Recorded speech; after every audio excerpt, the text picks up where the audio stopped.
I would like to open now the general discussion and especially to ask our advisory board members, Bart and Radu, to contribute to this.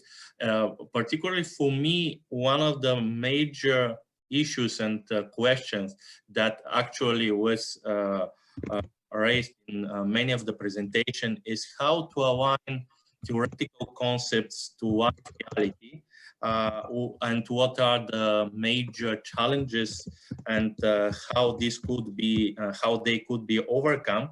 And this has, I would say, a huge importance for, especially for policymakers, because we can have very nice theoretical academic papers with very nice results, but if they are not usable by, for policymakers, they'll stay only in the books.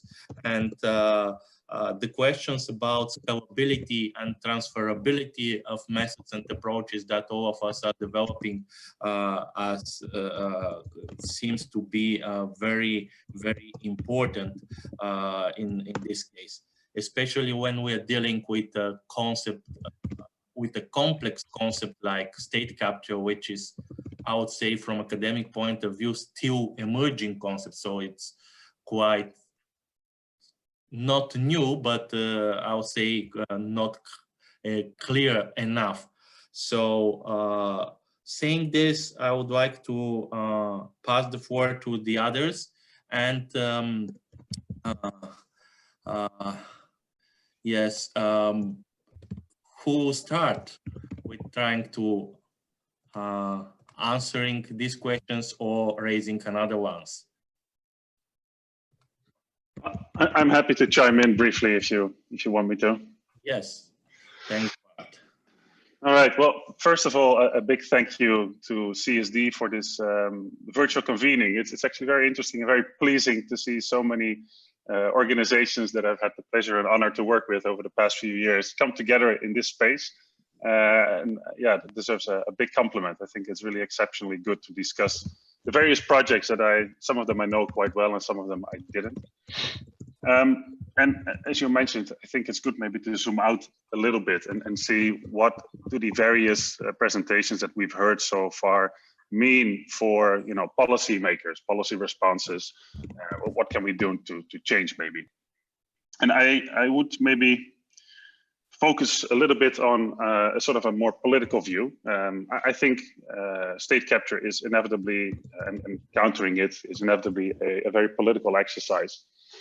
And the large challenges that we've seen, and that is also mentioned by many of the presentations, is that it's sometimes very technical, and fighting state capture will require you to assume a large number of technical skills. You need to be a procurement specialist, or you need to be a well reader of good quality newspapers and so on and so forth.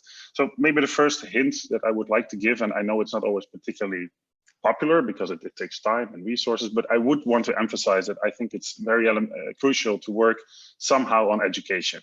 I think if we want to cultivate interest and understanding of how these mechanisms work in the future, we need to cultivate and educate and train future journalists, future activists, future politicians, but also, and that's something that brings me to my maybe second comment, the future accountants. One other sort of remark that I would have is to look a bit, I mean, the SCAT process is very much in a sectoral approach, and I think that is a very great strength of the project, and you know that I very much applaud that. But I think one sector that we maybe forget a little bit in all these discussions is that of accountants and other financial experts that oversee many of these transactions, that oversee many of the mechanisms in place that have sort of enabled state capture. And there is, again, there's a political dimension to that, because who regulates the regulator? Those are ideally in well-functioning democracies, the states, the government and parliament. And yeah, those are independent oversight authorities. And we don't really get a hold of them too much. And I think the context is very different in all of the countries, but I think it's nevertheless something to keep in mind and see if there is an angle to sort of to pursue to counter these phenomena. And then, yeah, well, the last one, and we've heard from Attila today, but I can also not emphasize enough the role of journalism. You've also mentioned it in the early presentation that journalism functions as a mechanism to filter out cases that can tell the larger audience more about what's going wrong. At the same time, we need to be careful because also journalism is subject to subjectivity and bias. So if you want to sort of standardize journalistic input to your model, you need to sort of account for pluralism there, because there is very often also cases of orchestrated bad press. It would not be the first time that companies or media moguls, actually, I mean, I don't need to explain you the situation in Bulgaria of media ownership and how that can be abused to make people look bad, including companies, is not necessarily the product of quality journalism, but much more the product of media capture. And that again expands the scope of what we're trying to talk about today, but I do think it's important. And again, it also circles nicely back to the first point, education. I mean, how can we have quality journalism if we don't have educated future generations that can how do you say, that can make the difference between a poor argument and a good argument, and that have the interest in consuming such knowledge. I think that is really one of the key challenges here, is how can we make all this knowledge, all these projects, all the various inputs that you have provided consumable for audiences at large, outside of the sort of bubble that we're all in.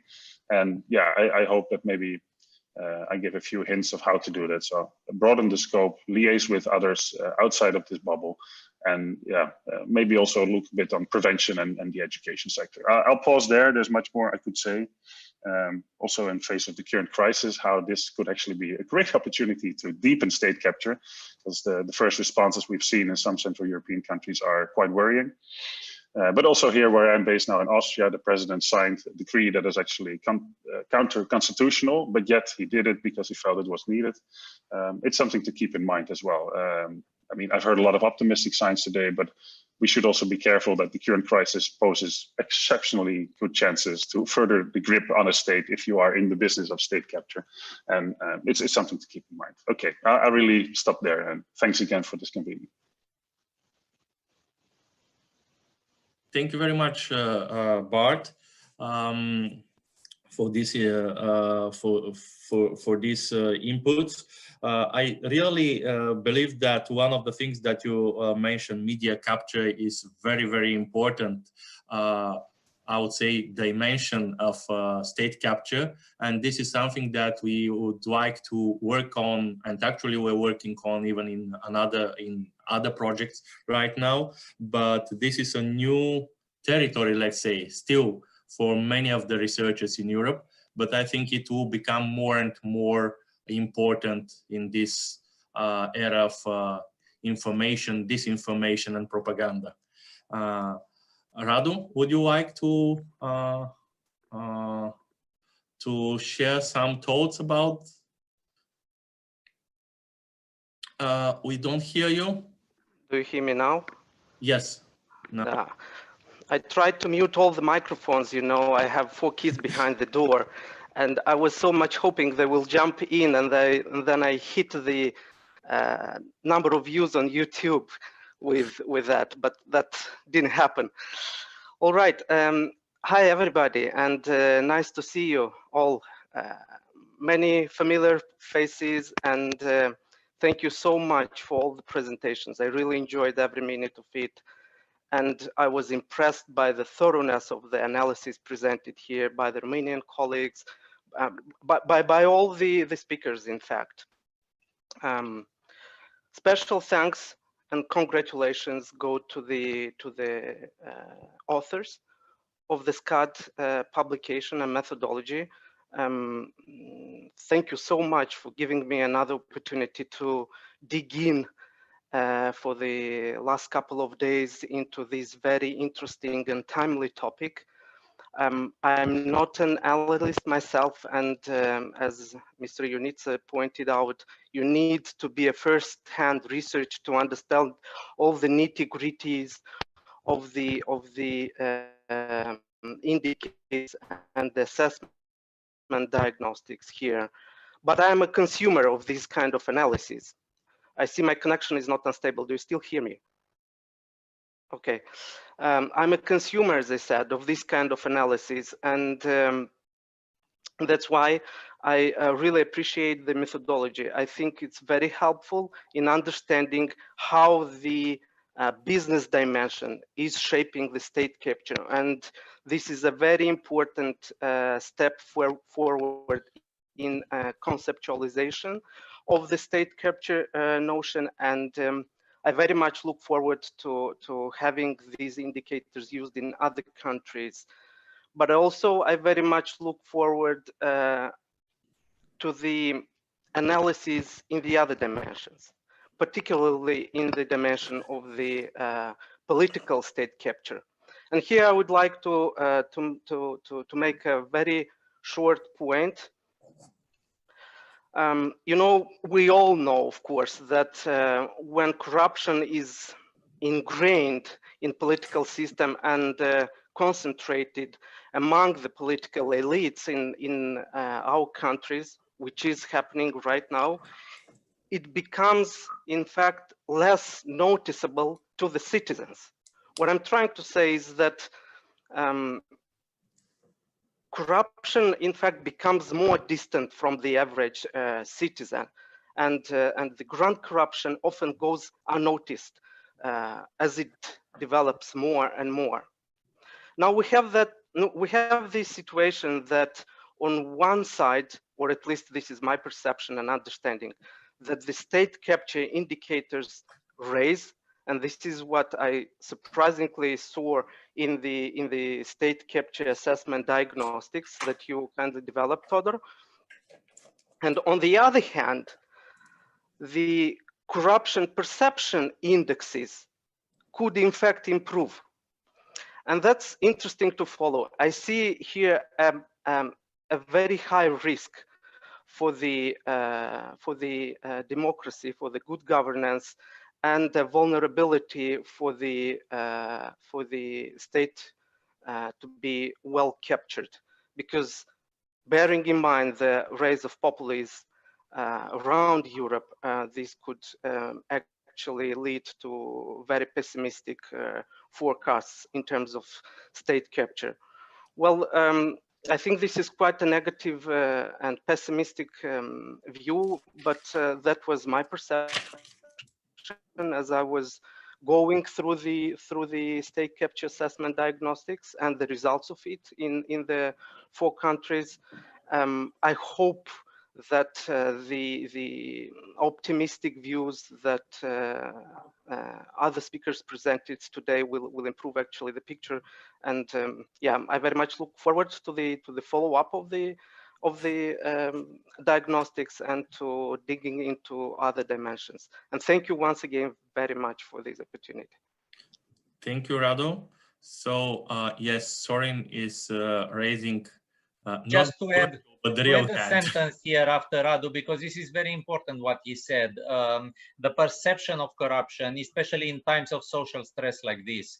We've been knowing for a long while that the perception of corruption, the way it's managed, opinion polls, you know, Transparency International, it's great, but it's very partial and it's very sensitive to times. So, and there were situations in Romania, in Bulgaria, many countries, when the corruption actually, the government started to fight corruption. So they were doing something about it, and precisely at that moment, the perception went up, and that it's normal. I mean, if you think it makes sense.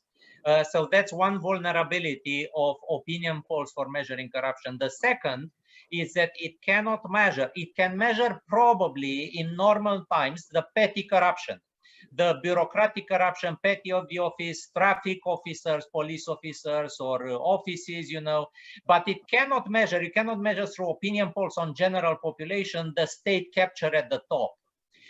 Because people don't see that. They just see the effects, or sometimes not even the effects. So that's something very technocratic. And our position was always, and we were, you know, advocating with Europe, with the Commission, that you need opinion polls, but you need to supplement it with a second set of instruments, the objective instruments, so to speak, which is what we did in this project, in the previous one, what Mihai is doing with these nice charts. These are all supplements to the, you know, normal and somehow reflects to measure corruption through opinion polls, which has some tractions with politicians, we have to admit it. But if we don't are clear enough, if we are not loud enough, and we don't persuade the European Commission, we should build extra instruments, because corruption and clienteling, state capture, Eastern Europe, new member states, it's much more complex. This is not the traffic policeman. I mean, come on. That is a problem. It's visible, and you should deal with it. But that's not the end of the story, far from it. I mean, the big stakes are elsewhere, and you cannot measure them with opinion polls. This is, by now, for us, this is orthodoxy. Thank you very much for this, Sorin. Let's start with the general discussion, and I would like to invite also for comments and questions the other participants who join us meanwhile. I just want to say that I don't agree with you, Sorin, that this is especially important for Central and Eastern Europe. It is important for the whole Europe, I would say, because sure. You can see many. We want MCV for everyone in Europe. Yes, exactly. So, who does? Sorry, I'd just like to make one provocative statement here, because I mean, having reviewed all these presentations today, I also agree that it's very difficult to get the larger audiences with us, right? But at the same time, I would like to challenge that a little bit. There is a saying that says that state capture is very hard to define, but in a way, it's also a bit like an elephant. It's very hard to describe it, but everyone knows one when you see one. And I think it's not entirely true that people don't necessarily understand it or don't see the state capture. But I think what is a real challenge is to demonstrate the detriments it has to society. Because I think the real challenge is that people do understand that there is large collusion between governments and private sectors, or large contracts being awarded to suspicious companies. But how is that their problem? Why should I care? I mean, and I think this is the question that also the current crisis actually provides a lot of opportunities to demonstrate. Because if we talk about healthcare contracts, protective medicine that suddenly need to be procured at light speed, and we will see maybe some new established companies by businessmen close to the current political establishment and given countries are going to get those contracts. Maybe it starts to resonate a bit better with larger audiences why they should care.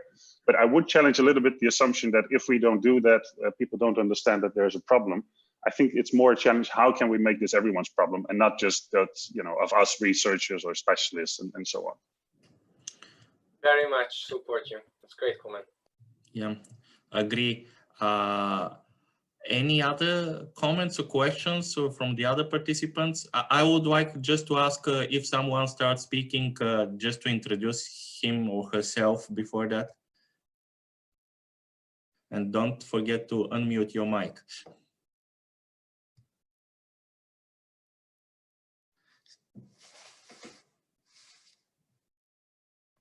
I don't see anyone to raise the hand. Yes, Karolis. Sorry, since there is a gap and there seems to be an opportunity to react also to what Mihaly said, I just want to make it very, very clear also about my sort of contribution and open contracting data standard, not because it's OCDS or whatever, but because I think we have to be on one page in terms of expectations to the European Commission and to your countries as to what data should be available. And that's why I think it's important. So CSV or JSON, it does not really matter. Mihaly, you know that OCDS works for CSV as well, it works for JSON. So those are two different things, CSV and OCDS. I mean, they cannot be opposed because OCDS is not a standard. So what I'm saying is this: we now have an opportunity to push the European Commission to disclose as much data as possible, because DG GROW is now consulting member states, and member states are deciding whether to publish 20 fields, which are mandatory, or 250 fields, which are optional. So the opportunity here is to pressurize member states to publish as much as possible. And then the conversation about the format, about the standards and all that, that I think is secondary. And I agree with you, Ali, on that point. I think that the key point is to have as much data as possible. And you know better, and everybody knows here better, then anyone that clean, well-structured, standardized data makes your work so much easier. And that would be the point where we step in and say, well, okay, well, there is standard for CSV as well. And if you want to use it, please do. So just to clarify that, for those who have heard for the first time what is open contracting data standard as a solution we offer, it's not a format, it's a standard for different formats. So I just wanted to clarify that, having a pause in the conversation.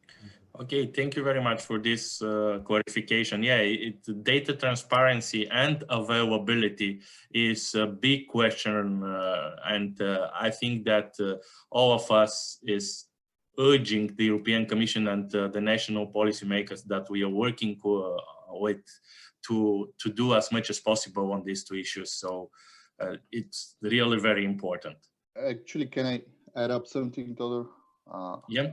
When we're talking about openness of data, there is a little bit of a kind of double standard here, because with our work, which goes beyond public procurement and beyond the European Union, and especially because if we talk about company data, and I see that, and maybe Karolis could jump in, because, and I don't know, Mihai, some other guys that work with the open, what was it called? It was open data, or the bigger institution, I think it was related to World Bank, but company data is less available in most developed countries than in less developed countries. And you could see that in USA, in Germany, in Europe, in particular in Germany. You could see it in Japan, where public procurement data is also not existent, etc. So there is something, and because in this project, we, as we said on numerous occasions, we are trying to really breach outside public procurement, because we are discussing state capture in general, which is a more, let's say, a wider scope here. So company data openness and an initiative like OCD, but for company data would be great. And it's something that it's also worth pushing for, although it might be, a longer shot at this point. But that's very important. And my second note was really very much related to what Bart is saying, that, and even in Bulgaria and Romania, I think Sorin would agree, and everybody who is watching things closely, media capture even becomes it's visible before the economic implications of the capture. You could see in the media what's going to happen sometimes if you're watching closely. Of course, this is difficult to do using big data. It requires a lot of text mining, data mining, etc. But definitely media capture as another open source of information is very, very important if we're talking about widely about state capture. Yeah, I agree.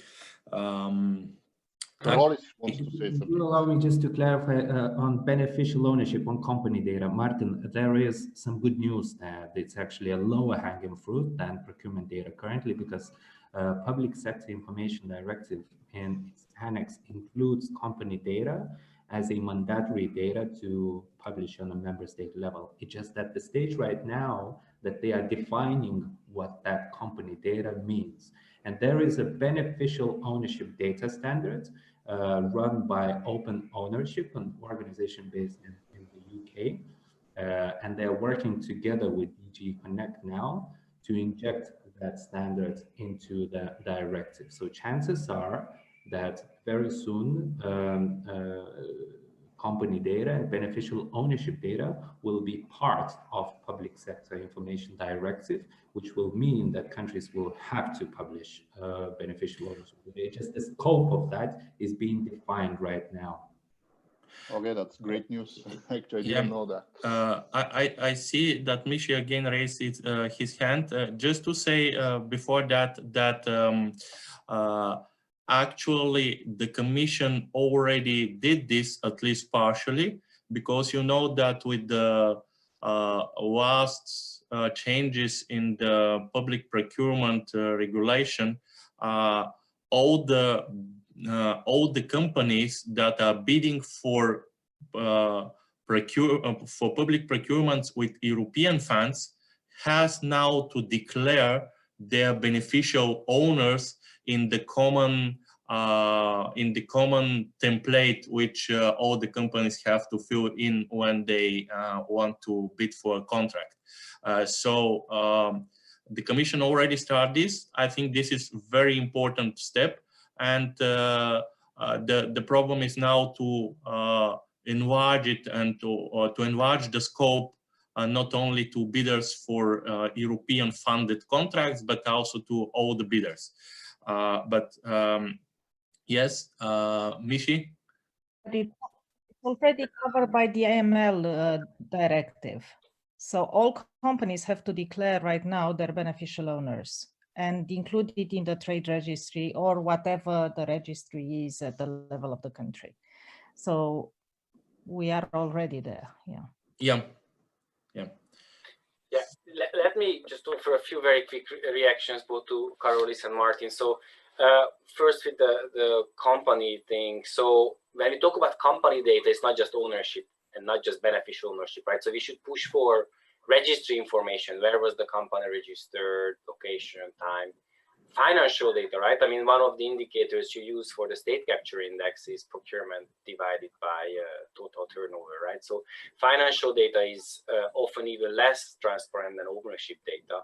And also for ownership data, I'm skeptical that just knowing the beneficial owners is good enough. We want to see ownership network, cross ownership across companies, not just the beneficial individuals, because it's typically individual beneficial owners, right? But what if companies hide a complex structure of ownership network? I mean, that's one of the classic organized crime indicators. And for that, we know it's not beneficial ownership, but full ownership data, which is needed. So I think it's definitely the right direction. But again, the devil is in the detail. What exactly is being published? And now just quickly moving to Karolis. So I think we're on the same page. So I fully with you that we should push for open data. And my comment was about the evidence you quoted, right? And because that evidence is only about the format, not the content. And I think it's a great paper. It's not a great paper in many respects, but a great paper in one respect, that the format matters. And so that's matter. And I think when I talk about open data, and that also applies for company data, but procurement data as well. We're not just talking about the number of fields.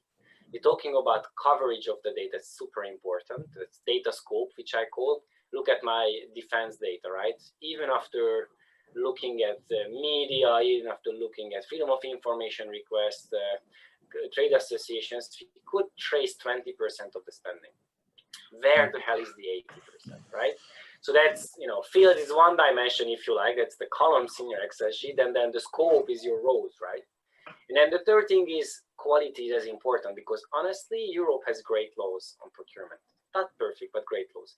I would really love this to be properly implemented, especially by Germany and Sweden and Denmark, because these are the countries which don't really don't implement the laws properly. And it's also blocking European reform. But I just, one thing to ask for more on paper in laws, but the second thing, we should be worried that by now ignoring these requirements at a large scale in large countries is totally okay. And I don't think it's okay, but for large countries, is it okay? Yes, I agree totally with you, Mishi. And just to mention something, there are a lot of data-related issues.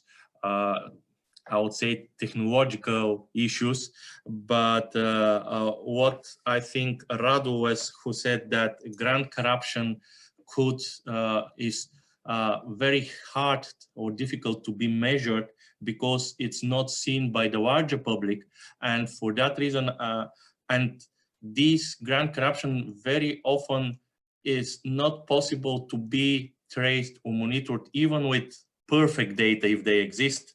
But the role of researchers and journalists, and especially for developing methods that are used on, I would say, on combination of expert assessments, big data, media analysis, and so on. So the combination of methods could produce a really good results that are usable by both policymakers and wider public to see this grant corruption and the results from it. So this is what we are also trying to do in ski maps, and I hope that our effort will be successful at the end. Yeah, great, fully agreed. That's a very great comment. Yeah, thank you. Anyone else with comments or questions? I see Biro, oh, sorry, Attila is raising his hand. Yes. Yeah, just a quick note on beneficial owners. So in Romania, we had the fourth directive on money laundering implemented last year after like a bunch of years when we did not. And what happened, they found a way, you know, to trick this also, because the latest news was, I think a month ago, that the government will transform all the shareholders of the companies in the registry now into you know, ultimate beneficial owners. Until this decision, yes, it was kind of a problem on the fact that you had like hundreds of thousands of companies who would have to sign a document saying Mr. Ionita is the beneficial owner of X company. So they would have to sign a document, which it was important from a legal perspective, because if you sign that document, then you're liable. You know, a prosecutor can come and say, hey, but look, we actually tracked down the fact that these companies controlled, you're a proxy person and you're not in fact the beneficial owner. And this would create pressure on these proxy persons to not lend and sell their name. And this will happen, like we did an investigation in Denmark where like a network of Middle Eastern people used Romanian, like bought Romanians with 2,000 or 3,000 euro, and with the Romanians' IDs, they would set up companies.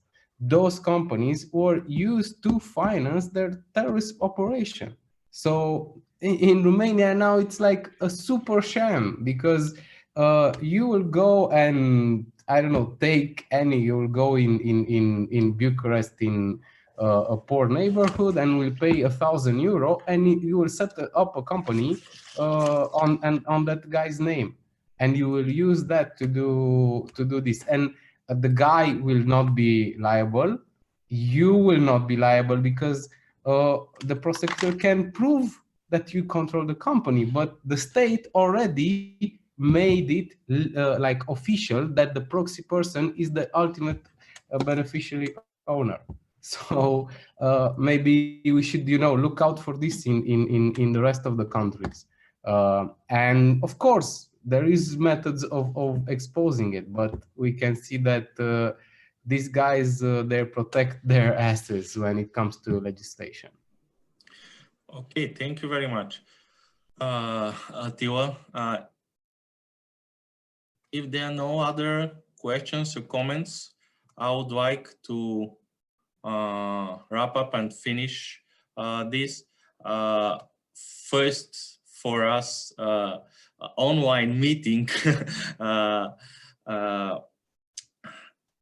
it was half an hour longer than it was initially planned.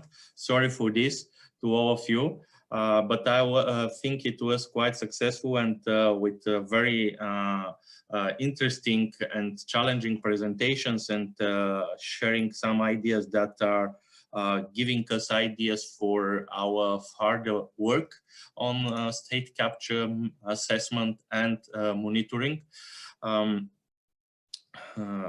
I would like just to say that we are planning to put all the presentations on the Ski Maps website, and I will just show you to have share. I hope you see it. So check here for the online presentations. They will appear in the news section where the instead of this upcoming event, there will be some transcript and presentations from today's meeting. I would like to thank once again to all of you who join and participate in this meeting, and hope that we will have another possibility to meet again, this time face to face, not only online, in few months, and to share some more successful efforts in measuring and tackling state capture in our countries and in the EU in general. Thank you very much once again, and have a nice day. Thank you.